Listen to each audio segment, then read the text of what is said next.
Good evening, students. So, now we are going to discuss about the viral diseases. In the last video, we discussed about the bacterial diseases. Now we are going to discuss about the viral diseases. Viral diseases का मतलब क्या होता है?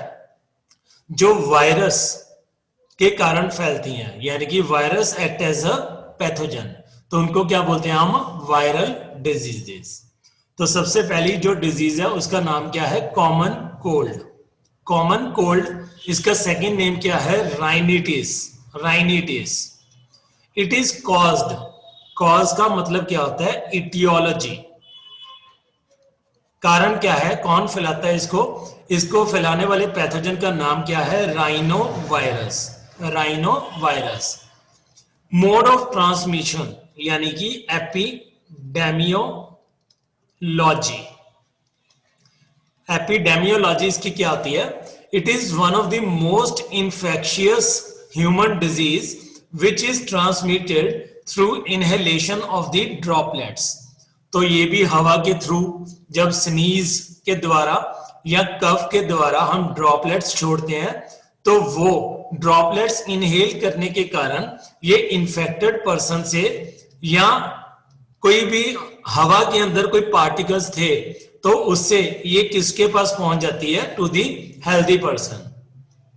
या फिर contaminated objects, articles वगैरह से ये भी फैल सकती है, लाइक पेन से, बुक शेयरिंग से, कप शेयरिंग से, ग्लास शेयरिंग से, फूड से, ईटेबल्स शेयर करने से ये भी फैल सकती है डिजीज। क्लियर? नेक्स्ट, अगर सिम्टम्स की बात करें, सिम्टम्स, इसके सिम्टम्स यानी कि मैनिफेस्टेशंस क्या होती हैं? मैनिफेस्टेशंस या सिम्टम्स का मतलब क्या होता है? नॉर्मल पर्सन के अंदर किस तरह के चेंजेस आते हैं? It mainly affects nasal epithelium and upper part of the respiratory tract.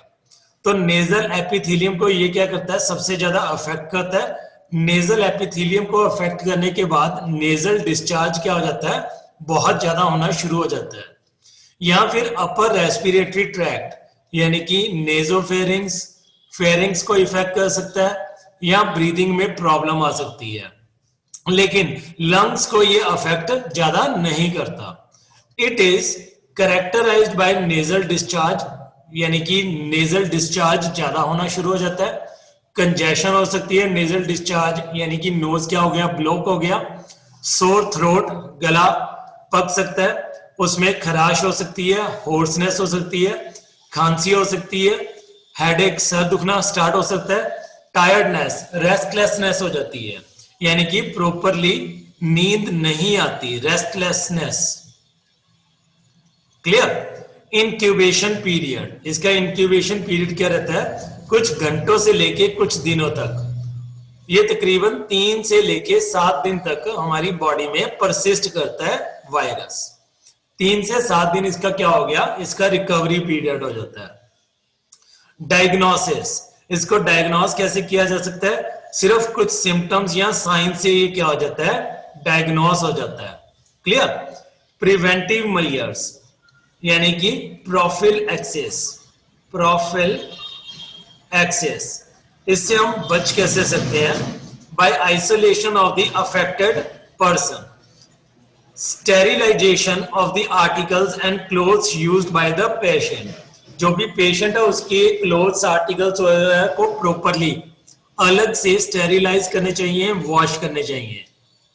इसकी ट्रीटमेंट क्या है? इसके अगेंस्ट एंटीवायरल ड्रग्स आते हैं, एंटीबायोटिक्स काफी सारी हैं, जिनके कारण ये कंट्रोल हो जाता है, ट्रीट हो जाता है। Clear? So this was about common cold. Next is influenza, जिसको हम कॉमनली क्या बोल देते हैं? फ्लू। इसका कॉज क्या है? इटियोलॉजी क्या है? मिक्सोवायरस इन्फ्लुएंजी। ये एक वायरस है जो इसको फैलाता है। Mode of transmission, mode of transmission भी इसका एयरबॉर्न है, दैट इज हवा के थ्रू, ड्रॉपलेट्स के थ्रू ये डायरेक्ट या इनडायरेक्ट कांटेक्ट आने से फैल सकता है। पेंडेमिक, पेंडेमिक मतलब अगर एक बार फैलना शुरू हो गया तो ये पूरे एरिया में फैल जाता है। इवन पूरी कंट्री में भी फैल सकता है, जैसे कि कोरोना वायरस। तो कोरोना क्या है, एक फ्लू वायरस की कैटेगरी में आता है कोरोना वायरस। इसका इंक्यूबेशन पीरियड कितना रहता है, तकरीबन 1 से लेके 2 दिन के अंदर, और ये वायरस अपने आप ही खत्म हो जाता है बॉडी से तकरीबन 4-5 दिन के अंदर। क्लियर? नेक्स्ट, इसके सिम्टम्स क्या रहते हैं? सिम्टम्स, इट कॉजेज फीवर, तो बुखार चढ़ता है, फीवर होता है, पेन होता है ऑल ओवर दी बॉडी, पूरी बॉडी के अंदर हड़पननी हो जाती है, जैसे पंजाबी में बोल देते हैं, पूरा शरीर दुखता है। एंड अफेक्ट्स द नोज, नाक को अफेक्ट करता है, थ्रोट को इफेक्ट करता है, एयर पैसेज को इफेक्ट करता है, जैसे सेम सिम्टम्स होते हैं कोल्ड के, कॉमन कोल्ड के। It starts with fever, headache, sore throat, cold with sneezing and pain all over the body with restlessness. तो यहां से ये स्टार्टिंग होती है इसकी, ये सिम्टम से स्टार्ट होता है। अगर इसको निग्लेक्ट कर दें, हम अनदेखा कर दें, तो कॉम्प्लिकेशंस बढ़ जाती हैं और साथ में निमोनिया भी फैल सकता है, ब्रोंकाइटिस हो सकती है। ब्रोंकाइटिस का मतलब क्या होता है? ब्रोंकस की इन्फ्लामेशन, ब्रोंकस इन्फ्लामेशन, यानी कि जलन महसूस होनी स्टार्ट हो जाती है, वहां पे म्यूकस ज्यादा बनना स्टार्ट हो जाता है ब्रोंकस के अंदर, एंड ईयर इंफेक्शन भी हो सकती है। इसकी डायग्नोसिस कैसे की जा सकती है? Diagnosis is done by the culturing of the virus, तो वायरल कल्चर करके हम इसको डायग्नोस कर सकते हैं। सीरोलॉजी मतलब सीरम स्टडी किया जा सकता है, सीरम की स्टडी करना, जो हमारा ब्लड सीरम होता है, ब्लड प्लाज्मा होता है, उसकी सीरोलॉजी करके हम इसको डायग्नोस कर सकते हैं। या फिर रैपिड एंटीजन टेस्टिंग किट्स आती हैं, उससे हम डायग्नोस कर सकते हैं इन्फ्लुएंजा को। प्रिवेंटिव मेजर्स क्या होते हैं इसके? आइसोलेशन ऑफ द पेशेंट, जो भी अफेक्टेड पर्सन है उसको अलग से रखना चाहिए, उसको आइसोलेट कर देना चाहिए। ट्रीटमेंट, इसकी ट्रीटमेंट क्या है? इनके अगेंस्ट काफी इफेक्टिव एंटीबायोटिक्स है, एंटीवायरल ड्रग्स आते हैं जो यहाँ पे इफेक्ट करते हैं इनके against. Next is small pox, जिसको हम पंजाबी लैंग्वेज के अंदर क्या बोल देते हैं? चेचक। स्मॉल पॉक्स, चेचक, यानी कि इसका एक और नाम है वरियोला। कॉज, इसकी एटियोलॉजी क्या रहती है? कौन सा पैथोजन इसको फैलाता है? वरियोला वायरस, तो वहीं से इसको नाम मिला हुआ है वरियोला। ये क्या है? एक डबल स्ट्रैंडेड डीएनए वायरस है, डबल स्ट्रैंडेड डीएनए वायरस। इसका मोड ऑफ ट्रांसमिशन क्या रहता है, कैसे फैलता है ये? Virus is ejected during the act of coughing, sneezing और फोमाइट्स। फोमाइट्स का मतलब क्या होता है? बलगम के साथ। अनहेल्दी पर्सन से ये कफ के द्वारा, छींक के द्वारा या बलगम के द्वारा बाहर निकलता है and can infect healthy patients. तो ड्रॉपलेट इन्फेक्शन के द्वारा फैलता है, ये भी एयरबॉर्न है। ये भी क्या है? एयरबॉर्न। या फिर ये भी कंटैक्ट आने से फैलता है, तो ये भी क्या बन गया? कंटेजियस। क्लियर? इसका इंक्यूबेशन पीरियड कितना रहता है? 12 दिन। 12 days is the incubation period, मतलब 12 दिन के अंदर अंदर ये अपने सिम्टम दिखाना शुरू करता है। सिम्टम्स, इसके सिम्टम्स मैनिफेस्टेशंस में क्या आ जाता है? It is highly infectious disease starting with high fever, chill, तो बुखार चढ़ता है, चिलिंग रिस्पॉन्स होता है, कंबनी छुटती है, बैक एक होना शुरू हो जाता है, हेडेक होना शुरू हो जाता है, followed by appearance of rashes on the 3rd day of the illness. बीमारी के तीसरे दिन, बीमारी होने के तीसरे दिन में इसके रैशेस अपीयर होना शुरू हो जाते हैं। The rash appear first on the face, तो ये याद रखना है आपने कि रैश सबसे पहले कहां पे दिखते हैं? फेस के ऊपर। Then on the rest of the body, इसके बाद पूरी बॉडी के ऊपर जाते हैं। They are more on the face and limbs and less on the trunk, यानी कि फेस और लिम्स, हाथ पैरों पे ज्यादा होते हैं, लेकिन ट्रंक जो हमारा बॉडी है, जो हमारा थोरेसिक चैम्बर है या बैक है या एब्डोमिनल रीजन है, वहां पे ये ज्यादा नहीं होते। The rash starts as small reddish spots which change into papules, तो लाल लाल दाने पड़ते हैं सबसे पहले, फिर धीरे धीरे ये पेप्यूल्स पानी के भरे हुए स्ट्रक्चर्स में कन्वर्ट होते हैं। they in turn change into small vesicles containing clear fluid.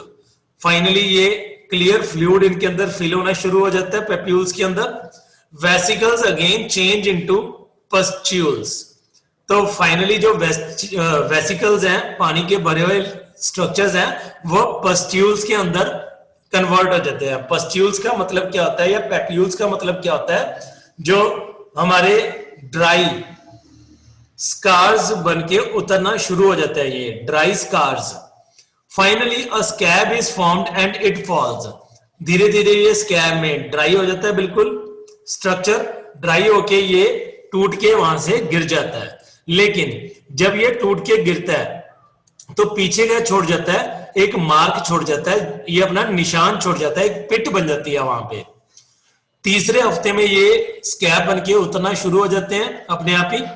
ये स्कैब जब गिरते हैं, टूट के गिरते हैं, तो वहां पे डीप पिट्स रह जाती हैं, स्कार्स यानी कि निशान रह जाते हैं, जिनको क्या बोलते हैं? पोक मार्क. पोक mark. Clear? Many children become blind and develop discharge from the ears.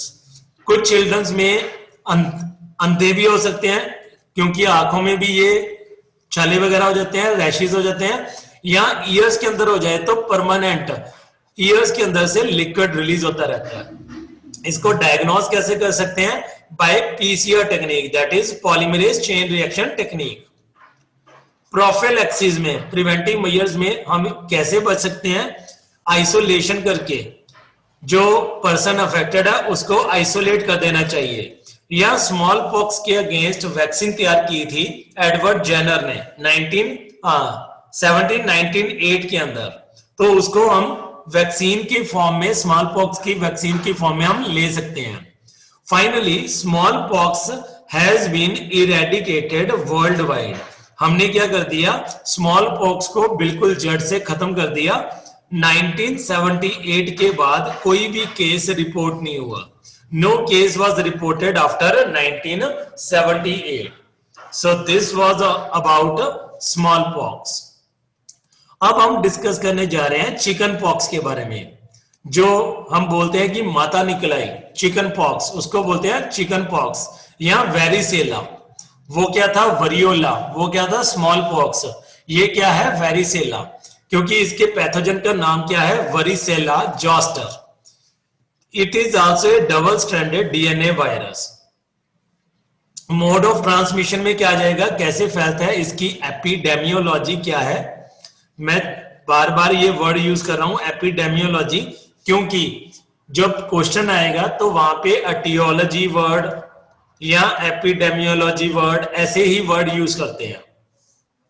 Virus is passed out in the discharge of respiratory tract. जब हम स्नीज करते हैं, कफ करते हैं, तो उस टाइम पे ये रेस्पिरेटरी ट्रैक्ट से रिलीज होके इन्फेक्टेड पर्सन के द्वारा हवा में आ जाता है ड्रॉपलेट्स की फॉर्म में, और ये कंटेमिनेट कर सकता है आर्टिकल्स को. तो उन आर्टिकल्स को टच करने से ये भी फैल सकता है from unhealthy person to healthy person. इसका इंक्यूबेशन पीरियड रहता है 12 से 20 दिन. तकरीबन 12 से 20 दिन के बाद इसके सिम्टम्स दिखने शुरू हो जाते हैं. क्लियर? इसके सिम्टम्स में क्या आता है? It is a mild but highly infectious disease causing slight fever and a rash which undergoes change into vesicles, pustules and finally a dark brown scab which falls off leaving no scar. तो ये आपने ध्यान में रखना है, इसमें कोई scar नहीं रहते. जैसे स्मॉल पॉक्स में स्कार रहते हैं, यहाँ पे कोई स्कार नहीं रहते. तो सबसे पहले यहाँ पे क्या बनते हैं? वेसिकल्स बनते हैं which convert into pustules. Finally dark colour के होके, डार्क ब्राउन कलर के होके ये टूट के गिर जाते हैं वहां से, लेकिन कोई स्कार नहीं रहता. इसमें फीवर क्या है? बहुत कम होता है, ज्यादा फीवर नहीं होता, स्लाइट फीवर होता है. The rash comes out in crops and with each fresh crop there may be slight fever again. Crops का मतलब क्या होता है? ये ग्रुप्स में आते हैं. पहले एक ग्रुप आता है, फिर वो ठीक होता है, तो फिर दोबारा से अपीयर करते हैं. तो ये क्रॉप्स में आते हैं. जब भी ये क्रॉप्स में, ग्रुप्स में आते हैं, तो थोड़ा सा फीवर उस टाइम पे होने के चांसेस होते हैं. The rash first appears on the trunk and there are more lesions on the trunk than on the face and limbs. तो वहां पे क्या था कि फेस और लिम्स में स्मॉल पॉक्स में क्या होते हैं, ज्यादा लीजन्स होते हैं, यहाँ पे क्या है, ट्रंक में ज्यादा लीजन्स होते हैं। डायग्नोसिस, तो इसकी अर्ली सिम्टम्स ही डायग्नोसिस है, यानी कि सिम्टम्स को देख के ही ये डायग्नोस हो जाता है। प्रिवेंटिव मेजर में क्या आता है, आइसोलेशन, जो भी अफेक्टेड पेशेंट है उसको आइसोलेट करना चाहिए। एंड वैक्सीन इसकी अवेलेबल है मार्केट में, तो वैक्सीनाइजेशन भी हम करवा सकते हैं। इसकी ट्रीटमेंट में क्या आता है, जोस्टर इम्यूनोग्लोबिन्स आते हैं, जोस्टर के यानी कि वरीसेला जोस्टर नाम के पैथोजन के अगेंस्ट इम्यूनोग्लोबिन्स मतलब इम्यूनिटीज हम इंजेक्ट करवा सकते हैं बॉडी के अंदर। क्लियर। नेक्स्ट, मीजल्स, जिसको हम क्या बोल देते हैं, खसरा, मीजल्स।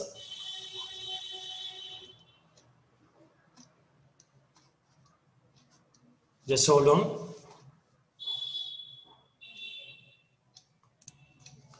नेक्स्ट इज मीजल्स, जिसको क्या बोलते हैं हम, खसरा, या फिर रुबेला डिजीज भी बोल देते हैं इसको, क्योंकि इसके पैथोजन का नाम क्या है, rubella virus. Rubella virus is RNA virus. तो आरएनए क्या रहता है, सिंगल स्टैंडर्ड, तो ये सिंगल स्टैंडर्ड आरएनए वायरस होता है rubella virus. Mode of transmission, इसकी एपिडेमियोलॉजी क्या होती है, it is passed out in the secretions of nose and throat of the infected person as droplets or in articles soiled by these secretions। तो ये भी same air के द्वारा ही फैलता है या आर्टिकल्स के द्वारा ही फैलता है। It is highly contagious disease, यानी कि कंटेक्ट में आने से बहुत तेजी से फैलता है, ये कंटेजियस डिजीज है। इसका इंक्यूबेशन पीरियड कितना होता है, 10 डेज।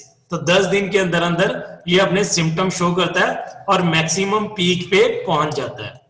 इसके सिम्टम्स में क्या होता है, द डिजीज स्टार्ट्स विद कटार ऑफ द नोज। कटार का मतलब क्या होता है, जैसे ब्लॉकेज हो जाती है नोज की। एंड थ्रोट एंड फीवर, तो नोज एंड थ्रोट की कटार हो जाती है और फीवर चढ़ना शुरू हो जाता है, हाई फीवर होना स्टार्ट हो जाता है। It is highly infectious disease causing inflammation of the air passage and a rash all over the body. तो सांस लेने में दिक्कत होती है, इन्फ्लेमेशन होती है, पूरी बॉडी के अंदर रैशेस होने शुरू हो जाते हैं। The rash which is slightly pinkish in colour appears first on the back of the ear and face. तो कान और फेस के पीछे ये पिंक कलर की फॉर्म में स्टार्ट होते हैं rashes, and spread downward on the body, और पूरी बॉडी में फैल जाते हैं। It attacks specially the children below the age of 5 years। तकरीबन 5 साल से जो बच्चे नीचे होते हैं, मीजल्स या खसरा होने की बीमारी उनमें होती है ज्यादा chances. And those who have escaped may be attacked in the later life. अगर 5 साल से पहले हो गई तो ठीक है, उसके बाद कभी नहीं होगी, लेकिन अगर 5 साल से पहले नहीं हुई और इसकी प्रॉपर वैक्सीनाइजेशन इम्यूनाइजेशन नहीं करवाई गई तो ये लेटर किसी भी स्टेज में जाके हो सकती है। The eyes are red and watery and the face is flushed। Eyes में से पानी निकलता रहता है और आईज क्या हो जाती है, काफी रेड हो जाती हैं। फेस इज फ्लश्ड मतलब ढीला सा हो जाता है फेस, तो पर्सन के फेस ही पता चल जाता है कि वो काफी बीमार है। डायग्नोसिस, डायग्नोसिस कैसे की जा सकती है, सिम्टम्स के द्वारा, सिम्टम से ही ये डायग्नोस हो जाता है। क्लियर। सिम्टम से क्या हो जाता है, ये डायग्नोस होता है। And spots on the inside of cheeks, तो चीक्स के अंदर अंदर वाली साइड में भी क्या हो जाते हैं, स्पॉट्स, दाने बनने शुरू हो जाते हैं। प्रिवेंटिव मेजर्स में क्या आता है, क्या आ जाता है, isolation of the affected person and Edmonston vaccine. Edmonston B vaccine आती है इसके अगेंस्ट। अगर बीमारी हो जाए तो उससे ट्रीटमेंट कैसे करवा सकते हैं हम, by antibiotics and sulfa drugs। antibiotics and sulfa drugs हैं। clear। next, mumps, जिसको कंठमाला का रोग भी बोला जाता है, mumps या फिर infectious parotitis, क्योंकि इसके अंदर जो पैरोटिड ग्लैंड्स हैं, हमारे सलाइवरी ग्लैंड्स होते हैं, पैरोटिड ग्लैंड, वो अफेक्ट होते हैं, इसलिए इसको क्या बोलते हैं, कंठमाला का रोग। इसको फैलाना यानी कि एटियोलॉजी, इसका कारण क्या है, फैलने वाला पैथोजन का नाम क्या है, paramyxovirus, which is a single stranded RNA virus. Paramyxovirus. Clear? Next, mode of transmission. इसका मोड ऑफ ट्रांसमिशन क्या रहता है? इट इज हाईली कंटेजियस, यानी कि ये भी कंटेक्ट में आने से फैलता है और ड्रॉपलेट इंफेक्शन के द्वारा या सलाइवा ड्यूरिंग किसिंग और during sharing of the articles और स्नीजिंग कफिंग के टाइम पे ये फैल जाता है. इसका इंक्यूबेशन पीरियड कितना है? 12 से 26 दिन का इंक्यूबेशन पीरियड है. सिम्टम्स, इसकी मैनिफेस्टेशंस क्या होती हैं? Fever, difficulty in opening mouth, क्योंकि पैरोटिड ग्लैंड्स क्या हो जाते हैं? काफी स्वेल अप हो जाते हैं. Painful swelling of the parotid glands which lie just below the lobes of the year. तो कान के पास होते हैं, इसलिए इनको जॉ को खोलना क्या हो जाता है? काफी पेनफुल हो जाता है. डायग्नोसिस, इसकी वायरस कल्चरिंग करके या ब्लड टेस्ट करके हम इसको डायग्नोस कर सकते हैं. तो वायरस कल्चर और blood test is the diagnosis. Preventive measures में क्या आ जाता है? The patient should take complete bed rest to avoid complications. और उस तरह के पेशेंट को आइसोलेट कर देना चाहिए ताकि अनहेल्दी पर्सन से हेल्दी पर्सन को ना फैल सके. मम्स के अगेंस्ट वैक्सीन है, जो वैक्सीन हमें तकरीबन 3 साल से लेके 5 साल की उम्र में प्रोवाइड की जाती है. मम्स के अगेंस्ट वैक्सीन. अगर बीमारी हो जाए तो उसके अगेंस्ट क्या है? एंटीबायोटिक्स हैं. क्लियर? तो ये थी हमारी 6 वायरल डिजीजेस. इसके बाद जो 7th रेबीज है, इसको हम नेक्स्ट वीडियो में डिस्कस करेंगे. पोलियोमिलाइटिस वायरस है, पोलियो, इसको भी नेक्स्ट वीडियो में डिस्कस करेंगे. डेंगू, देन चिकनगुनिया, हेपेटाइटिस, ये सारी हम नेक्स्ट वीडियोस के अंदर डिस्कस करेंगे. तो जो अब हमने डिस्कस किया है तो वो यहाँ पे आपको शो हो रहा है 6 के 6 डिजीजेस चार्ट के अंदर. Common cold, rhinitis, small pox, influenza, chicken pox, measles and mumps. Common cold spread by rhinovirus, small pox spread by variola virus, influenza spread by myxovirus, chicken pox spread by varicella zoster, measles spread by rubeola and mumps spread by mumps virus. तो इसमें chart में आपको सारा कुछ मिल जाएगा जो आपने अभी तक पढ़ा है. तो ये एक क्विक रिवीजन की तरह एक्ट करता है. उसको डिटेल में पढ़ने के बाद यहां से आप क्या कर सकते हो? इसको प्रॉपरली रिवाइज कर सकते हो. Clear? In next video we would be discussing the further viral diseases. तो मिलते हैं नेक्स्ट वीडियो में. Till then thank you and have a nice day. Bye bye.